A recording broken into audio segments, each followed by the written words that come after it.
Ladies, gentlemen, and haradrim of all ages, with Season 6 well underway and people getting sunk into the Vessel of Hated expansion, there is one thing that always comes up, and it's crafting and upgrading bottlenecks. There is always one specific material that happens, or a currency every season, which feels like it just drops in so much lower quantities in proportion to how much of it you need to actually craft. And it winds up with seasons where people have like 0 gold, because gold is the issue that season, or a season where people have billions of gold because it's a material issue and they can't actually spend the gold that they have. It's sort of the nature of a game like this. It will happen. It's hard to have everything be given out perfectly evenly compared to what you need to spend, but once we find the issues, it's important to talk about how we can fix them for now. And this season, it was originally Angel Breath until a hotfix was released by the devs that made this just a solid chance of dropping from elite enemies in general. And then once you get deeper into the end game this season and start interacting with mechanics like masterworking or tempering a little bit more frequently, the issue very quickly becomes apparent, and it's both gold and forgotten souls.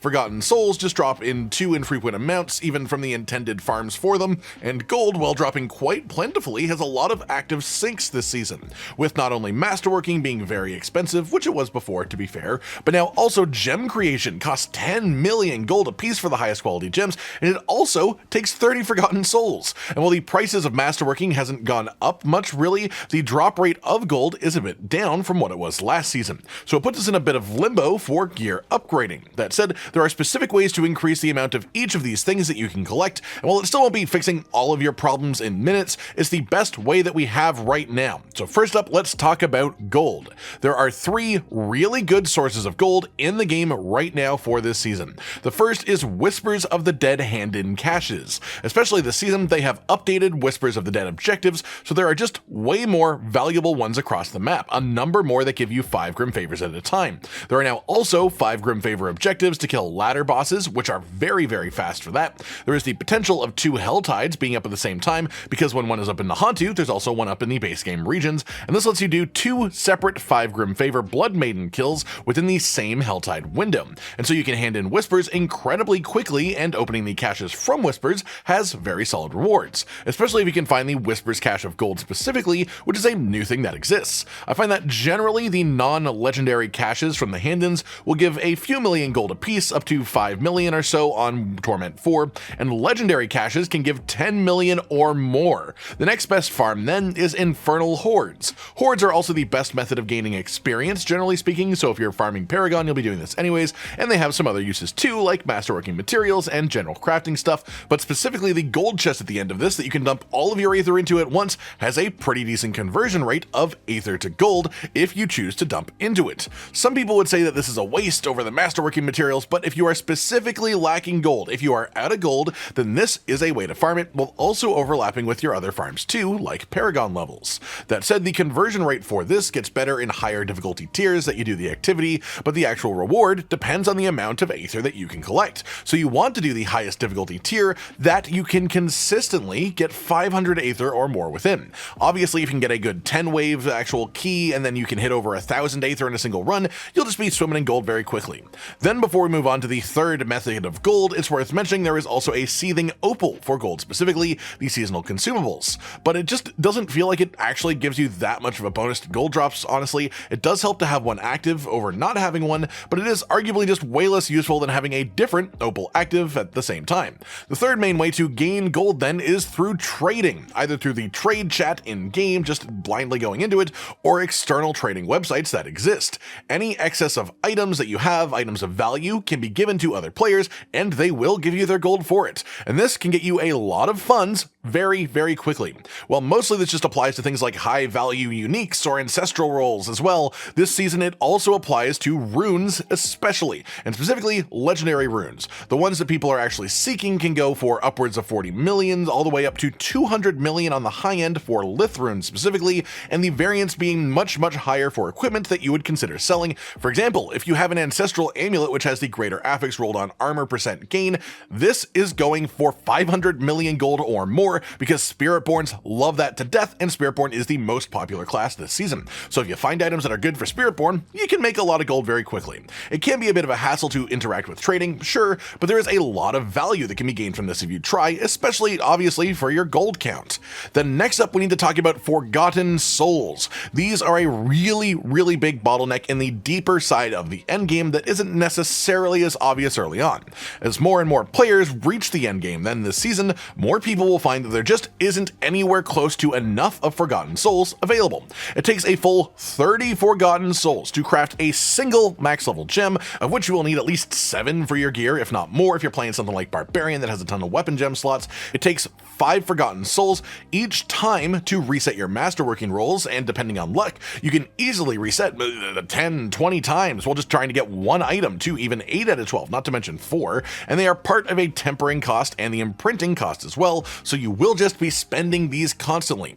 There are 2 main sources of getting Forgotten Souls then, though they do have a bit of a low drop rate from just larger enemies as well in the game in general. The first main source then is Helltide, and the main way to farm these within Helltide is literally just opening the actual chest rewards. The best rate for these is doing the 75 cinder cost chests that just give you pure armor pieces, or rings obviously, you find that one. These are supposed to give a few souls on opening. I find it gives about 3 on average on Torment 4 when you open it, with a few more souls coming per chest from the larger cost chest too. But the ratio is just generally much better for the cheaper chests if you are after specifically Forgotten Souls and not the loot inside of it. Otherwise, you can obviously just double this up with farming for specific items, as Helltide lets you target specific slots, so if there's items that you're after, open those chests and they'll just happen to get Forgotten Souls as more of a bonus. It's worth mentioning that whether intended or not, there is a way to tip this even further in your favor too, and it's that currently right now you can keep all cinders collected when you switch world tiers. So you can burst through Helltide on Torment 1, collect like 1,000 cinders just really fast, then go up to your highest unlocked difficulty tier for the actual spending of the cinders, as higher Torment tiers have better rewards when you actually open the Helltide chest, even if you farm the cinders on a lower tier. This also seems to apply to the Whispers of the Dead activity right now too that we talked about earlier for gold, meaning you can complete the Whispers' actual objectives, the Grim Favors, on Torment 1, then swap up difficulty tiers to hand it in on your highest unlocked tier for increased rewards as a result.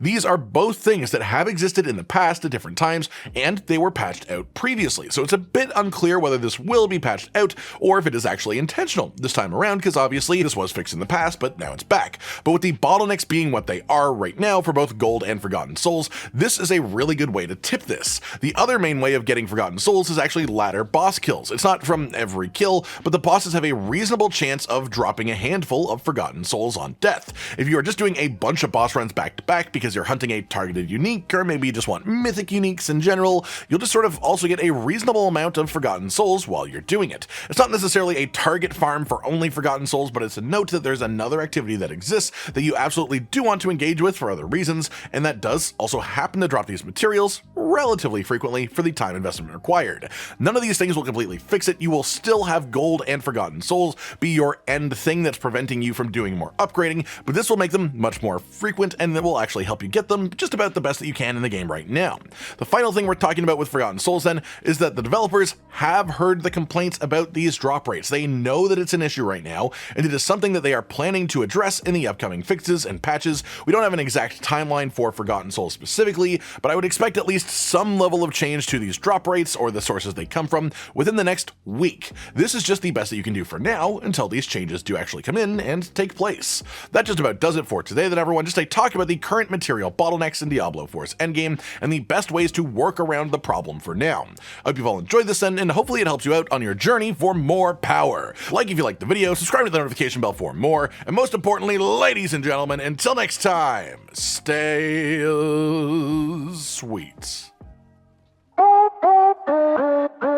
Josh, Cotton, and Hollow with the videos, dropping the humor like a hammer on your tippy toes, bringing entertainment on a daily arrangement to take our insanity and turn it into entertainment. Yes, I said entertainment twice, to reiterate that it is nice to look into your faces on a mostly daily basis when you let us in your homes to make the whole world our stage. Goodbye.